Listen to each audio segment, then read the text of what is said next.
Picture this terrifying scene in your mind. A colossal aircraft weighing more than 200 tons is falling through the dark sky over the Atlantic Ocean. Both of its massive jet engines have completely stopped working. There is no power. There is no thrust. There is no sound. This enormous machine, built to carry hundreds of people across continents, has become nothing more than a giant, silent, unpowered glider. A deep, freezing sea stretches endlessly thousands of feet below. The pitch-black darkness of the night wraps around the aircraft like a suffocating blanket, and there is absolutely no runway anywhere nearby to land this dying machine safely. Until this exact moment in recorded aviation history, there was absolutely no case where a fuel leak had completely drained every single drop of fuel from a commercial passenger jet mid-flight. No living pilot had ever received training for this impossible scenario. There was no manual to consult, no checklist to follow, and no historical precedent to offer even a shred of guidance.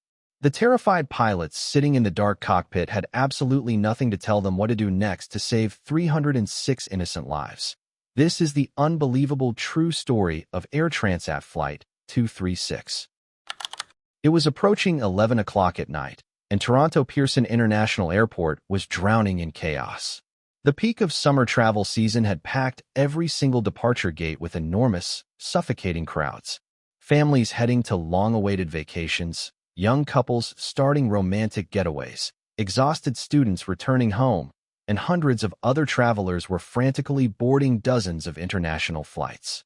Parked quietly at one of these illuminated gates, Air Transat, a well-known Canadian charter airline, had its flight TSC 236 waiting patiently for its passengers. This was supposed to be a completely routine, uneventful overnight transatlantic journey from Toronto all the way to sunny Lisbon, Portugal. On board this massive Airbus A330 aircraft were 293 excited passengers and a highly trained crew of 13. That made a grand total of 306 human beings stepping onto this plane, trusting it completely with their lives. The vast majority were proud Canadians of Portuguese heritage, eagerly looking forward to spending their precious summer vacations visiting family and friends in their beautiful home country. At precisely 12:52 in the morning on August 24th, the heavy flight finally lifted off from the illuminated tarmac of Toronto. Within minutes, it reached its cruising altitude of 39,000 feet and settled into its long, dark journey across the sky. Passengers enjoyed hot dinner, watched in-flight movies, and eventually drifted into peaceful sleep as the cabin lights dimmed. Everything seemed perfectly normal, perfectly safe, and perfectly routine. But beneath their feet, something incredibly sinister was silently unfolding in the complex machinery. A literal mechanical time bomb was ticking away, and absolutely nobody on board knew it existed. This catastrophic story actually began 9 days before the flight, hidden deep within the airline's maintenance hangars. On August 15, 2001, the maintenance team discovered tiny metal chips floating in the oil system of the aircraft's right engine. In aviation, metal shavings in engine oil are an extremely serious warning sign of catastrophic internal damage. 2 days later, on August 17th, even more metal particles were found. The airline had absolutely no choice left. The entire massive jet engine had to be completely removed and replaced. But Air Transat had no matching spare engines in their inventory, so they borrowed a replacement engine directly from the manufacturer, Rolls-Royce. And it is precisely at this seemingly innocent moment where the real, life-threatening trouble truly began. The replacement engine was built using an older design specification. However, the aircraft's fuel and hydraulic systems were built using a newer, updated design. Everything looked perfectly identical from the outside, but the precise fitting, routing, and spacing of the critical high-pressure fuel and hydraulic tubes hidden inside the engine were dangerously different. Imagine borrowing a phone charger that looks exactly like yours from the outside, but has completely different internal wiring. It might work for a few days, tricking you into thinking the problem is solved, but the hidden mismatch will eventually cause a catastrophic short circuit. This is exactly, down to the mechanical principle, what happened to this aircraft. The engine change procedure started at midnight on August 17th under an incredibly tight deadline. The plane had to be ready for a scheduled passenger flight by Sunday afternoon. As soon as mechanics began mounting the new engine, a frustrating problem immediately halted their progress. A rigid metal fuel tube on the replacement engine was physically blocking the installation of the aircraft's existing hydraulic pump. The lead technician discovered that the tube routing on the borrowed engine was structurally different from the aircraft's systems.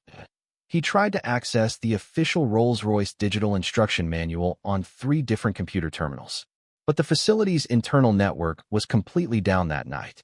The crucial documents simply would not load on any screen. Here is the absolutely shocking detail. The required service bulletin was actually available on physical CD-ROMs located right there in the same office. But the stressed technician simply did not know these backup copies existed. The critical instructional document that 306 lives unknowingly depended on was sitting in the very same building, but nobody searched hard enough to find it. Faced with his deadline and lacking proper instructions, the technician made a fateful, dangerous shortcut. He installed the new fuel tubes, but left the older hydraulic tube in place because it seemed to fit well enough. 2 critical metal tubes from completely different design generations were now forced into the same tight space, tubes that were absolutely never designed or tested to coexist. The unread Rolls-Royce bulletin explicitly stated in bold text that both tubes must always be changed as a matched set. But nobody read it. When the hydraulic system was pressurized, the immense internal pressure caused the hydraulic line to shift dangerously close to the fuel line. Hidden deep inside the engine casing, the 2 mismatched tubes began vibrating and rubbing against each other with every flight. Nobody noticed. The plane was cleared for commercial service. Over several subsequent days, it flew routine passenger flights while a ticking time bomb lurked under its right wing. Every hour of operation, the constant vibration wore away the fuel tube's thick metal wall, millimeter by microscopic millimeter. It was only a matter of time before the weakened metal fractured. Back on the fateful night, Flight 236 carried 46.9 metric tons of fuel, actually 5.5 tons more than legally required. But at 4:38 in the morning, the flight data recorder silently noted that fuel was decreasing at a rapidly abnormal rate. The relentless friction had finally produced a jagged L-shaped crack in the fuel tube. Highly pressurized aviation fuel began leaking into the freezing slipstream outside. Terrifyingly, no cockpit alarm sounded. No warning light flashed. There was simply no dedicated electronic sensor designed to detect raw fuel leaks in this Airbus model at the time. The crack grew larger. Fuel poured out exponentially faster, reaching a catastrophic leak rate of 13 metric tons per hour. None of the 306 people on board knew their plane's life-sustaining fuel was silently pouring into the dark ocean below them. That it was only at 5:33 in the morning that the crew noticed a fuel imbalance between the wing tanks. They believed it was a routine issue. And here they made their single biggest, most catastrophic mistake. Instead of consulting the written emergency checklist, they followed the procedure entirely from memory. The checklist explicitly warned that if there was any suspicion of a fuel leak, pilots must follow the dedicated leak procedure, not the standard imbalance procedure. Working from memory in the middle of the night, the crew completely missed this critical, life-saving instruction. To fix the perceived imbalance, they opened the cross-feed valve connecting both wing tanks. This disastrous action meant the perfectly safe fuel in the undamaged left tank was now being pumped directly across the plane and straight out through the massive leak in the right wing. The very problem they tried to fix instantly doubled in severity. Their doom accelerated dramatically. By 5:45, reaching Lisbon was mathematically impossible. Captain Robert Pish, with 16,800 hours of flying experience, and co-pilot Dirk de Jager, a former bush pilot with 4,800 hours, made the desperate decision to divert toward the Azores Islands. Their target was Lajes Field, a remote military airbase in the middle of the Atlantic. At 6 o'clock, they declared a fuel emergency with only 7 metric tons remaining.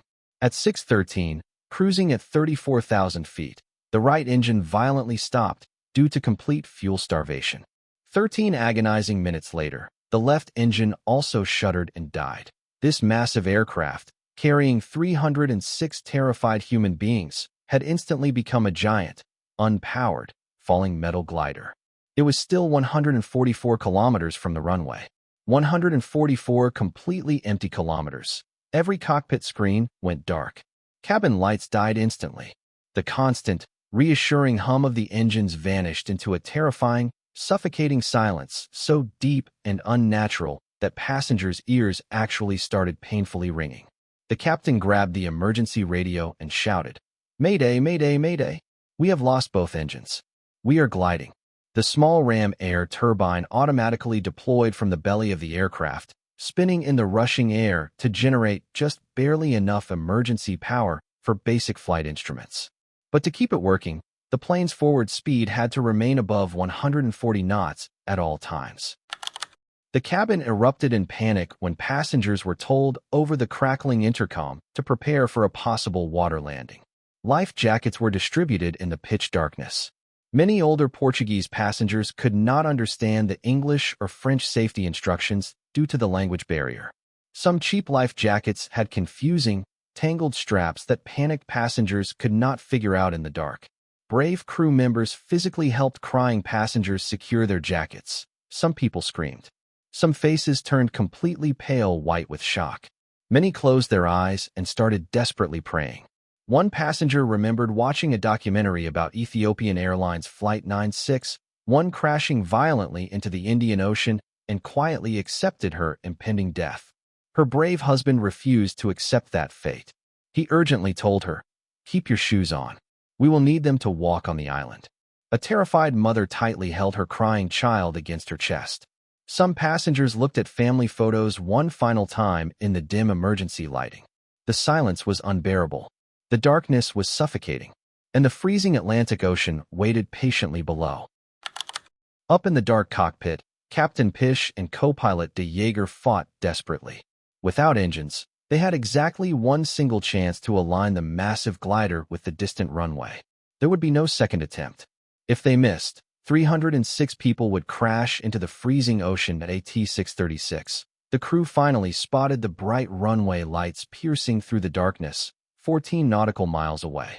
They believed they had just enough altitude to glide to safety. At 6:43, the landing gear deployed with a loud mechanical clunk. And at 6:45 in the morning, the giant silent plane slammed down violently onto the concrete of the military airbase. From dual-engine failure to touchdown, the aircraft had glided for 19 agonizing minutes without any engine power. This became the longest powerless glide ever recorded by a commercial passenger jet in aviation history. The landing was absolutely brutal. Without engine reverse thrust, the pilots applied extreme pressure to the wheel brakes. Tires instantly exploded. Bare metal scraped against concrete, shooting bright orange sparks and igniting a small fire beneath the wings. Emergency crews extinguished it quickly. Passengers were violently thrown forward. Belongings crashed from overhead bins. When the aircraft finally stopped, the dark cabin erupted in crying and clapping. Within 2 minutes, all 306 people were safely evacuated using emergency slides. Miraculously, not a single person died. Only 2 serious injuries and 16 minor scrapes were recorded, almost entirely from the rushed evacuation. Captain Pish was immediately celebrated as a brilliant national hero. But days later, his dark hidden past was publicly exposed. 20 years earlier, he had been arrested for international drug smuggling and served 5 years in a Georgia prison.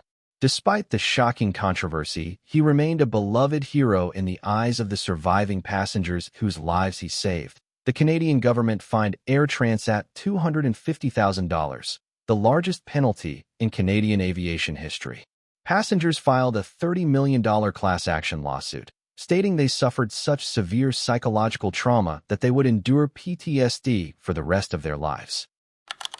Like almost every major aviation disaster in history, this terrifying night was not caused by a single isolated mistake.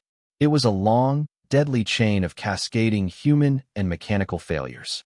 The mismatched engine components, the rushed maintenance shortcut, the vital instruction manual nobody read, the computer network that crashed at the worst possible moment, the emergency checklist followed recklessly from memory, and the automated fuel leak warning system that should have been installed 4 years earlier, but tragically was not. Each failure fed the next, creating an impossible situation that only ended in survival because of extraordinary piloting skill, a former bush pilot's instincts, and an extraordinary amount of pure luck. Air Transat Flight 236 remains one of the most incredible, miraculous, and terrifying survival stories in the entire recorded history of modern commercial aviation. 306 incredibly lucky people walked away from the impossible that night. Some stood quietly on the cold concrete of the military airbase, staring at the ground beneath their feet, unable to believe that solid, safe Earth actually existed beneath them again.